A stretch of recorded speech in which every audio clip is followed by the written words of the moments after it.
முடக்கத்தான் கீரை தோசை இன்றைக்கி எப்படி செய்கிறதுன்றதை பார்க்கலாம். இதை டைரெக்டாக இட்லி மாவில் அப்படியே அரைச்சி ஊற்றுறது பண்ணலாம். இதே மாதிரி ஊற வச்சும் செய்யலாம். 1 கப்பு இட்லி அரிசி, 1/4 கப்பு உளுந்து, 1/2 டீஸ்பூன் வெந்தயம், 4-5 காஞ்ச மிளகாய் சேர்த்து அலசிட்டு ஒரு 2 மணி நேரம் போல் ஊற வச்சுக்கோங்க. இதுக்கப்புறம் நான் மிக்ஸி ஜார்லேயே அரைச்சிக்கிறேன்.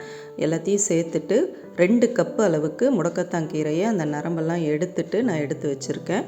அதையும் சேர்த்து நல்லா மைய அரைச்சிக்கலாம். தோசை மாவு பதத்துக்கு நீங்கள் அரைச்சி எடுத்துக்கோங்க. இந்த மாதிரி அரைச்சி எடுத்துகிட்டு வந்துட்டேன். 2 பேட்சாக போட்டு நான் அரைச்சி எடுத்துக்கிட்டேன். இப்போ இந்த மிக்ஸி கழுவி அந்த தண்ணியும் சேர்த்துக்கிட்டு தேவையான உப்பும் சேர்த்து நல்லா கலந்து விடுங்க. உப்பு சேர்த்ததுக்கப்புறம் 10லேருந்து 12 பூண்டு பல்லை பொடியாக நறுக்கி சேர்த்து 4 மணி நேரம் புளிக்க வச்சுருங்க. இதுக்கப்புறம் தோசையை மெலீஸாக ஊற்றி எடுத்திங்கன்னா நம்ம முடக்கத்தான் கீரை தோசை ரெடி. தேங்காய் சட்னியோட சுட சுட பரிமாறி இந்த மழை காலத்தில் சாப்பிட்டுட்டு வாங்க. கால் வலி மூட்டு வலி அறவே இருக்காது.